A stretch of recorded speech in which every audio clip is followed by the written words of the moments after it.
In this episode, we are turning to one of the most important pieces of a working security program, because even strong technical controls can become inconsistent and confusing if the organization has not clearly stated what it expects people to do. A security policy is where leadership turns security intent into direction that the business can understand, follow, and support over time. For a beginner, this topic matters because policies are often misunderstood as dry paperwork written for audits. Yet in practice, they are one of the main tools a company uses to create consistency, accountability, and sound decision-making.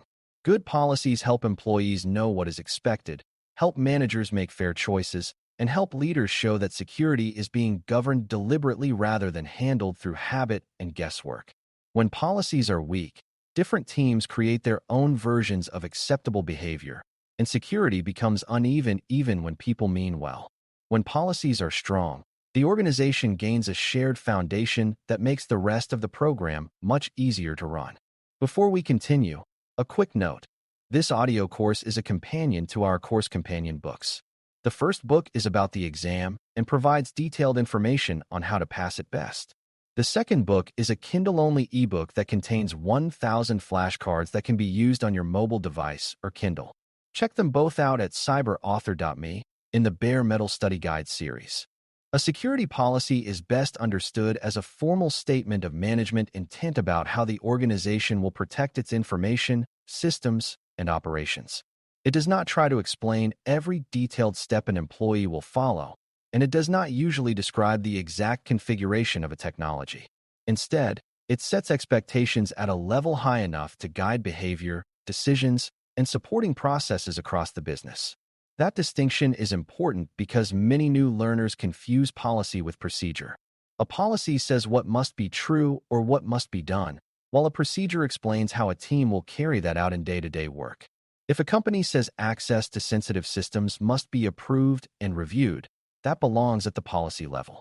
The detailed workflow for requesting access, approving it, and documenting the review belongs somewhere more operational, because the policy provides direction while other documents turn that direction into repeatable action.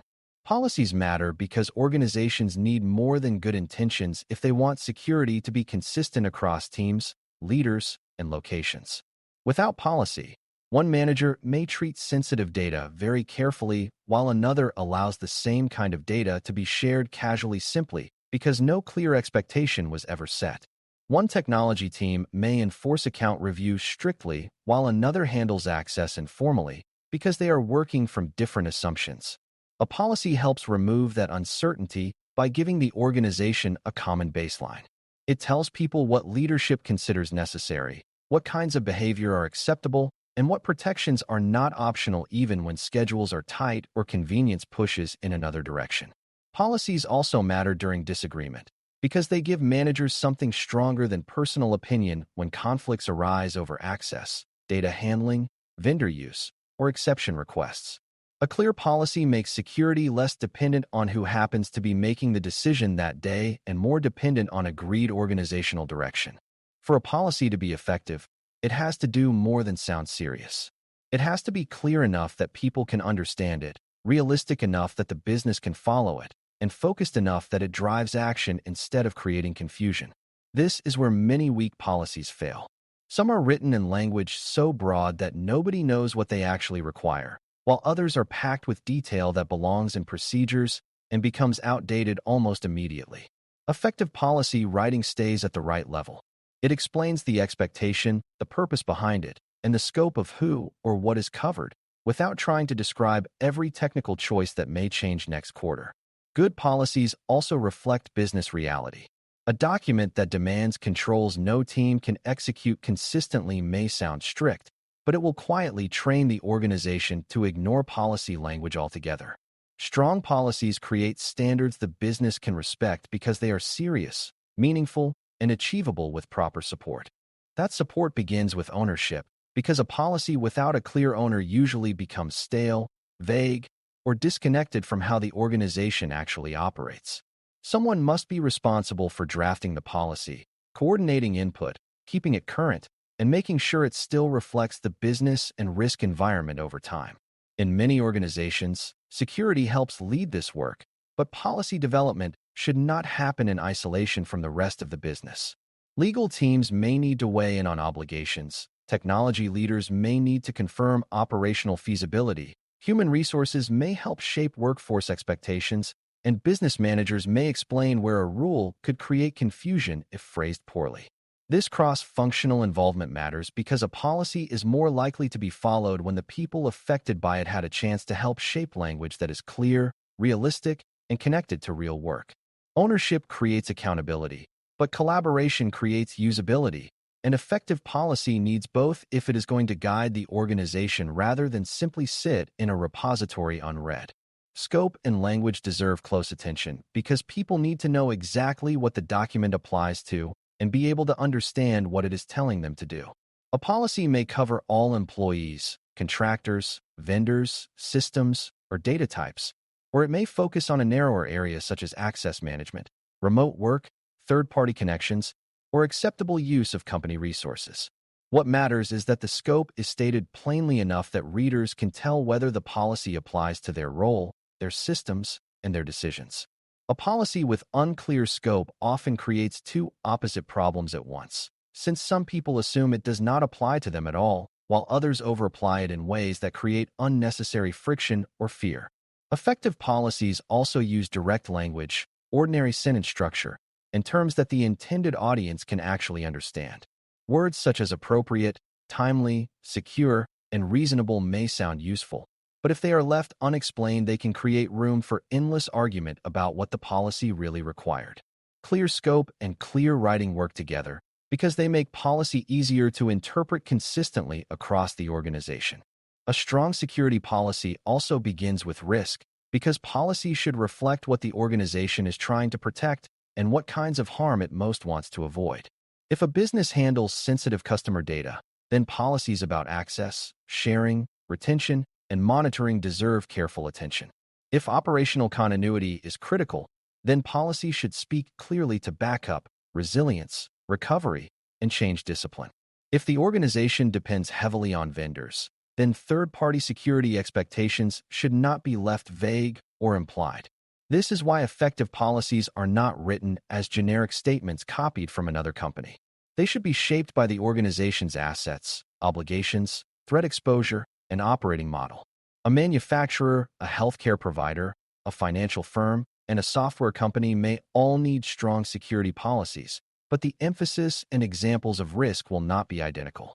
When policies reflect the organization's actual risk picture, employees are more likely to see them as meaningful guidance instead of as abstract language that could have been written for anyone. That connection to risk also explains why policies usually sit above standards, procedures, and guidelines in a broader document structure. The policy states the expectation. Standards define specific mandatory requirements that support the policy. Procedures explain the repeatable steps for carrying out those requirements. Guidelines provide recommended practices where some flexibility is acceptable. This layered structure is useful because it keeps the policy stable while allowing more detailed operational material to change as technology and business needs evolve. If every technical detail lives inside the policy itself, the document becomes hard to maintain and quickly loses credibility when reality shifts. When the layers are separated properly, leadership can preserve clear direction without forcing policy rewrites every time a process changes or a tool is replaced. This also helps different audiences. Executives may need the policy-level view, while administrators and process owners need the operational detail that sits beneath it. A well-structured document family makes the entire security program easier to understand, update, and govern over time. Approval is another critical part of effective policy development because a policy gains authority from leadership support, not simply from being written by the security team. Employees need to know that the expectations in the document reflect management direction and are not just suggestions created by a well-meaning specialist group. Formal approval also helps clarify accountability. It signals that leadership understands the policy, accepts the business implications of enforcing it, and expects managers to take it seriously in their own areas. Once approved, communication becomes just as important as authorship. A policy that is technically excellent but poorly introduced may never influence daily behavior. People need to know that it exists, why it matters, what has changed, and where to go if they have questions about how it applies to their work. Training may be needed for some policies, especially those that affect broad groups of employees or require different handling of data, access, devices, or external services. Communication turns policy from a document into an organizational expectation, which is where its real value begins. No policy is complete unless the organization has also thought about exceptions, because real businesses sometimes face situations where the standard rule cannot be followed exactly for operational, technical, or timing reasons. A healthy policy framework allows exceptions, but only through a visible and disciplined process. If exceptions are informal, then the organization may slowly create a shadow version of the policy where teams bypass rules whenever they feel pressure, and leadership loses visibility into how much residual risk is actually being accepted. Good policy design, therefore, makes clear who can request an exception, who can approve it, how long it lasts, and what conditions or compensating measures may be required during that period. This is not about making policy softer. It is about making deviation visible and governed instead of accidental. Effective policies also state that compliance is expected and that violations may carry consequences, but strong programs enforce those expectations fairly and consistently rather than using policy language mainly as a threat. The best policy environments are disciplined without becoming theatrical, because their credibility comes from follow-through rather than harsh wording. Review and maintenance are just as important as the initial draft, because a policy that once made sense can become misleading if the organization changes and the document does not. Businesses adopt new technology, shift to remote work, expand into new markets, add vendors, change legal obligations, and reorganize responsibilities, all of which can alter what good security policy should say. That is why mature programs review policies on a defined cycle and also revisit them when major change occurs. A periodic review helps confirm that the document still matches real practice, still supports current risk management, and still uses language that employees can understand and follow. It is also a good chance to remove outdated material, resolve overlap between documents, and adjust scope where business activity has expanded or narrowed. A stale policy can be dangerous because it creates the illusion of governance while sending people in the wrong direction. Maintaining policies over time keeps the program honest, because it forces leadership to check whether the written expectations still reflect the business the organization is actually running now. Many policy failures are predictable, and beginners can avoid them by recognizing the warning signs early.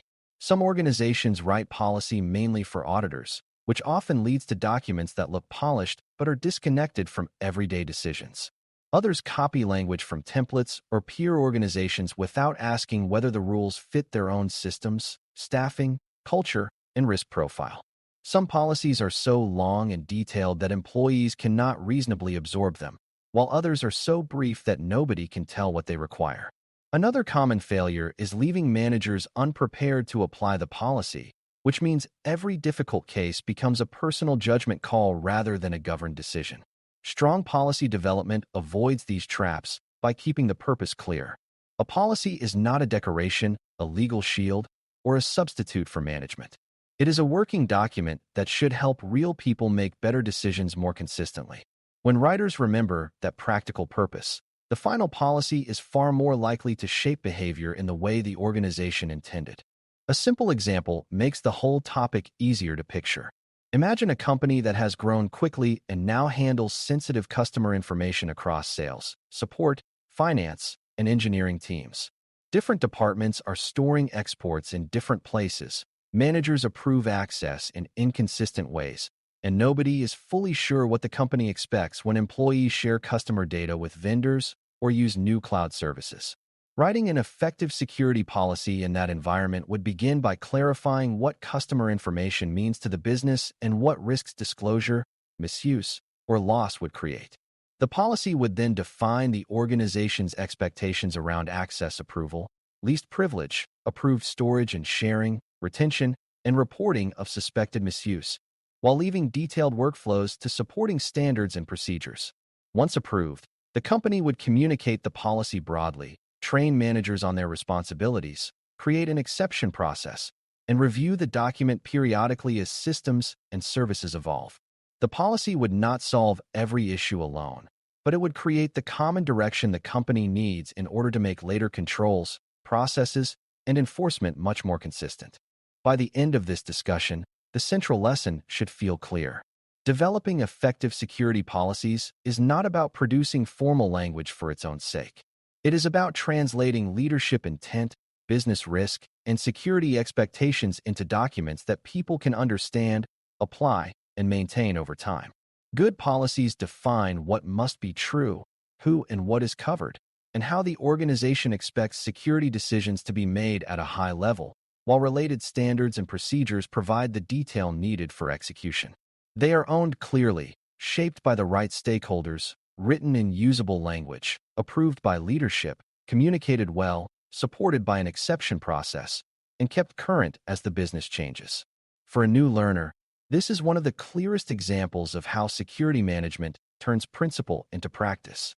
Policies are where strategy starts to become operational reality, and when they are written well, they give the organization a stable foundation for consistent behavior, fair accountability, and stronger protection across the entire business. Thanks for listening. For more audio courses, daily newsletters, and more, please visit baremetalcyber.com.